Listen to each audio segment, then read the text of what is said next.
And, earlier this week, Stephen O'Brien said at the Security Council that none of the parties of conflict in Yemen had observed the truce that was announced last weekend.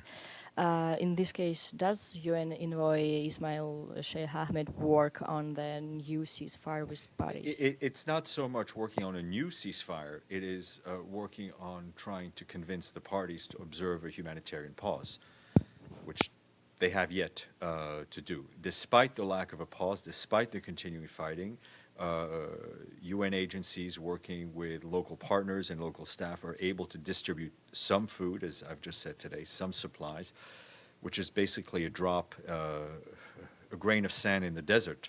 80% of the population in Yemen is in need of aid. What we need are a few days of calm to get trucks on the streets and to reach the people that we need to reach. Has he met? Yes, he's been in Saudi Arabia. He's met in the last few days with the GCC. He's met with the Saudi ministers, and he continues to be in contact with the parties in Yemen over the phone. This week? Yes, ma'am. Madame Fasulo. Thank you, Stefan. I have a quick question regarding Yemen. I believe you said that about 80% of the civilians are in need of basic necessities. The question I have is, I thought somewhere I had heard that before this latest conflict, about 70 or 75% of civilians were in need. Indeed, the number of people in Yemen who were in need of humanitarian aid before the conflict was staggering. I remember, I think it may have been Robert Piper, one of our humanitarian colleagues, said I think there were more people in humanitarian need in Yemen than all of the Sahel. I think the difference between now and then is access. We can't get to people. I mean, even in good times, access to Yemeni provinces is difficult because of infrastructure.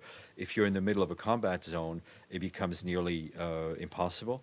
The people hired by WFP and others to drive trucks, understandably, need assurances that, or at least need to feel that they can drive safely. And we can't give them those assurances as the fighting is continuing. Nizar, then Abdelhamid. Heard any statements by Ismail Sheikh Ahmed regarding his endeavors to arrange a ceasefire? For many months now, his mission seems in failure. He hasn't achieved any progress. What was announced was not implemented. I respectfully disagree with you because I do respect you, Nizar. But I think Mr. Ismail has been outspoken. He has spoken. He has not been silent for the last few months. We have worked very, very hard, very diligently to get to the parties to honor a humanitarian pause. They have not.